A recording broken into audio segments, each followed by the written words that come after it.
साथियों को मेरा नमो बुद्धाय और सामने बैठे सभी भाई बहनों को भी मेरा नमो बुद्धाय, जय भीम।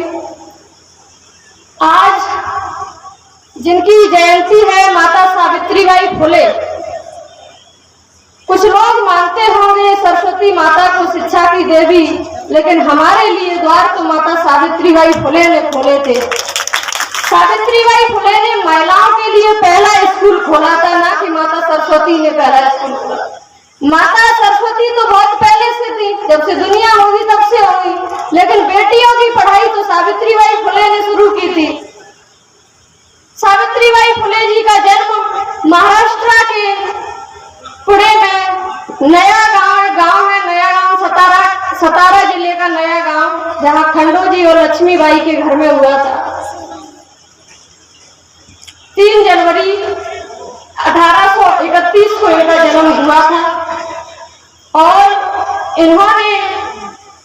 इनकी पढ़ने की बहुत जिज्ञासा थी तो पढ़ाई की, लेकिन सामाजिक कुरीतियों के चलते इनके माता पिता ने सामाजिक दबाव के चलते इनकी शादी जल्दी ही करवा दी। जब सावित्रीबाई फुले की शादी हुई थी तो इनकी उम्र 9 वर्ष थी, तो इनकी शादी 13 वर्ष के ज्योतिबा फुले से कर दी जाती है। जब शादी हुई थी तो ज्योतिबा फुले कक्षा 3 में पढ़ते थे। फिर भी आज हमारे भाइयों की, हमारे लोगों की उम्र 25-30 साल हो जाती है, लेकिन वो शिक्षा के महत्व को नहीं समझ पाते हैं।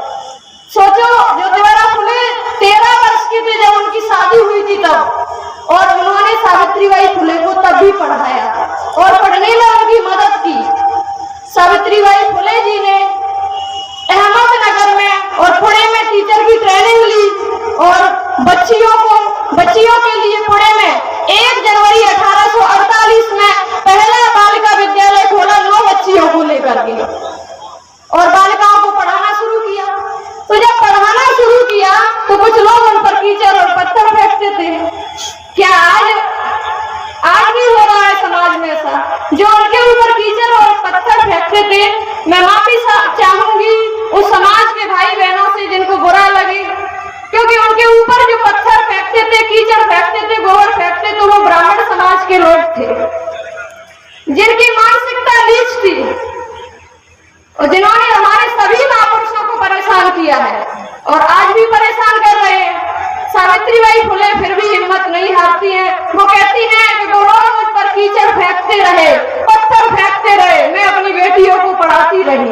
उनकी एक कविता है, उनकी एक किताब है, इंसान कौन है, उसमें वो लिखती हैं कि पढ़ने लिखने की इच्छा शक्ति नहीं, विद्या नहीं, ज्ञान नहीं, विद्या है तो उस पर चले नहीं, ऐसे इंसान को कैसे इंसान कहें।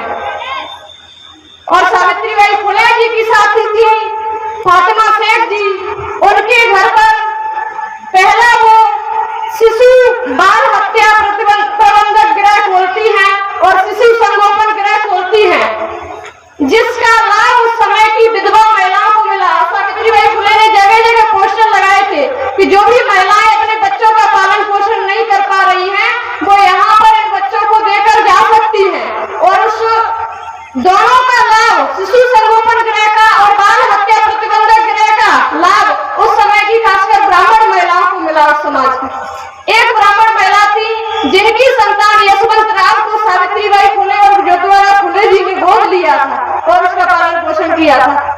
सावित्रीबाई फुले और ज्योतिबा फुले जी ऐसे महान शख्सियत थे जिन्होंने अपनी पूरी जिंदगी शिक्षा के लिए लगा दी। ज्योतिबा फुले जी की मृत्यु के बाद भी सावित्रीबाई फुले हिम्मत नहीं हारती हैं और अंत तक संघर्ष करती रहती है। सावित्रीबाई फुले जी ने अंधविश्वास, पाखंडवाद और सामाजिक कुरीतियों का जीवन भर विरोध किया और नारी मुक्ति आंदोलन की प्रणेता बनी। इस देश में आज जो भारत की राष्ट्रपति हो, IAS IPS महिला हो, वो सावित्रीबाई फुले और बाबा साहब की देन है।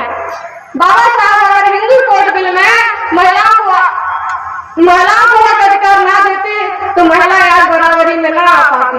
बाबा साहब ने हिंदू कोड बिल में महिलाओं को अधिकार देने के लिए अपने कानून मंत्री पद से इस्तीफा दे दिया था, तब जाकर महिलाओं को ये अधिकार मिले हैं। लेकिन देखिए समाज की 50% आबादी महिलाओं की है। टोटल परसेंट 100 होता है, 50% पुरुष है समाज में, 50% महिला है। उस 50% आबादी को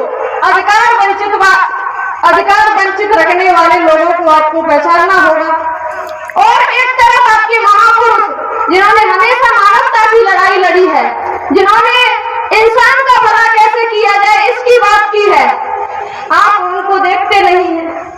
माता सावित्रीबाई फुले, आज का जो कार्यक्रम है बेटी शिक्षा मंच समिति, उनके जो आयोजक महोदय हैं डॉक्टर रामसिंह कुशवाहा जी, मैं उनको बहुत बहुत धन्यवाद देना चाहूंगी। उन्होंने ये कार्यक्रम किया।